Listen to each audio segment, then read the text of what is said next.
Hello guys, welcome back to my channel. আমি সর্বাণী ব্লগে তোমাদের সবাইকে স্বাগত। আজ হলো ষষ্ঠী, জামাই ষষ্ঠী। তো জামাই ষষ্ঠীতে আমাকে কেমন লাগছে আগে বলো। দাঁড়াও, মুখও দেখাতে পারি না, দাঁড়াও। তো আজকে জামাই ষষ্ঠী, দেখো নতুন কাপড় চোপড় পরে নিয়েছি। আর দেখো বাবুও নতুন জামা প্যান্ট পরে নিয়েছে, ওর বাবাও পরবে জামা প্যান্ট নতুনই। তো যাই হোক, আমরা রেডি হয়ে গেছি, রেডি হয়ে একটু পরেই বেরোবো। আর বাবার বাড়ি তো অনেক দূর, জানো, যেতে 5 মিনিট সময় লাগে। যেতে 5 মিনিট সময় লাগে। তো গাড়িতে উঠবো তো 5 মিনিটের মধ্যে নেমে যাবো, এতটাই সময় লাগে। তো যাই হোক বন্ধুরা, কে কেমন আনন্দ করছে সবাই ভিডিও ছেড়ে দেখবো। আর সারাদিন কি হচ্ছে না হচ্ছে জামাই ষষ্ঠীতে, তোমাদের গলাটা ভীষণভাবে বসে গেছে, মানে গলাটা কথা বলতেও আমার ভালো লাগছে না, গলাটা এত বসে গেছে এত গরমে। তো যাই হোক বন্ধুরা, কি করছি না করছি তোমরা দেখতে থাকো, ঠিক আছে বন্ধুরা। क्या है ये देखिए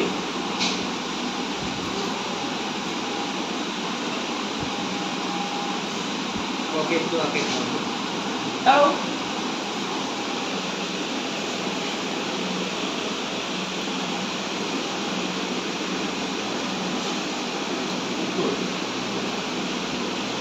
এই মিষ্টিটা তোর। তো বন্ধুরা দেখতেই পেলে জামাই এসেছে। জামাইকে দিদি টিফিন রেডি করে দিয়েছে, পরোটা, ছোলার ডাল, মিষ্টি এগুলো। আর দিদির মেয়েটা ওর মানে মেসোর সাথে খাচ্ছিল, তো ওইটাই ভিডিও করে তোমাদের সাথে শেয়ার করলাম। আর এই দেখো বাবা এখানে ষষ্ঠী পুজো করছে। আসলে এইবার আর বট পাকড় গাছ পোতা হয়নি, বাবা ষষ্ঠীর ঘট পেতে ওখানেই পুজো করেছে। কারণ এইবার আমার মানে শ্বশুরবাড়ির দিক থেকে একটা কালসুজ আছে বলে ওই কারণে আর পুজোর মানে বট পাকড় মানে বাবা গাছ লাগায়নি, কিন্তু ওই ঘট পেতে পুজো করছে। আর আজকের মেনু হলো দেখো, ছোলার ডাল, তারপরে পটল ভাজা, পনির পোস্ত, লুচি, পাঁচ তরকারি, অনেক কিছু দিদি সব রান্না করেছে।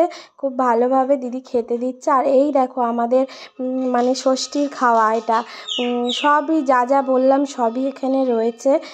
দেখো কি সুন্দর লাগছে মানে থালিটা দিদি সুন্দর করে গুছিয়ে দিয়েছে। আমও দিয়েছে, মিষ্টিও দিয়েছে, লুচি, ছোলার ডাল, পাঁচ তরকারি, পনির পোস্ত। ভাতে এগুলো ঠেকায়নি, কারণ আজকের দিনে তো ভাত খাবো না, ওই জন্য। আর এইখানটায় দেখো আমার বাবু প্রত্যেক সময় মানে যখনই ও দাদুর বাড়ি যাবে এরকম ট্যাঙ্কিতে জল এরকম ওভারলোড হয়ে যাবে, তারপরে ও স্নান করবো, ওর নাকি ভীষণই ভালো লাগে। তো বন্ধুরা বেরিয়ে পড়লাম কোথায় বলো তো, একটু ঘুরতে যাব।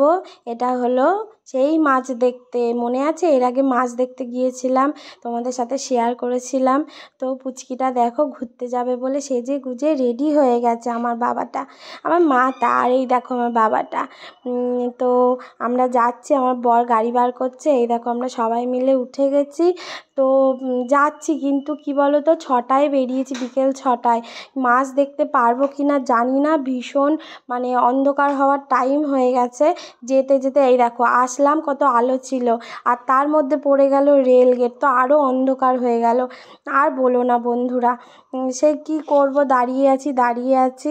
আর সত্যি কথা বলতে একবার আমি ভাইয়ের সাথে গিয়েছিলাম, তো রাস্তাটা আমার মনে ছিল না, আমার বড় কোনো দিন যায়নি, ওই জন্য খুঁজতে ইয়ে গেলো। আর এই দেখো পরিবেশটা দেখো, প্রাকৃতিক পরিবেশ কি ভালো লাগছে দেখতে, মানে চারিদিকে সবুজ গাছ, এত ভালো লাগছে না, সে আর বলার কথা না, মনে হচ্ছে এখানেই থাকি।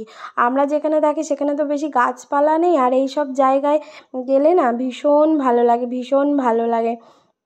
আমি আবার ভিডিও করেছি, দেখেছো, এটা একটা গোধূলি টাইম চলে এসেছে, কিন্তু দেখো ওখানে ঢুকছি ঠিকই, কিন্তু ব্যাপারটা হলো আমরা ঠিক রাস্তায় ঢুকেছি, কিন্তু আর আমরা মাছ দেখতে পেলাম না, এরকম অন্ধকার হয়ে গেছে। আর এই দেখো খেজুর হয়েছে, দেখো কি ভালো লাগছে, বুঝতে পারছো কি না জানি না, দেখো কি সুন্দর লাগছে।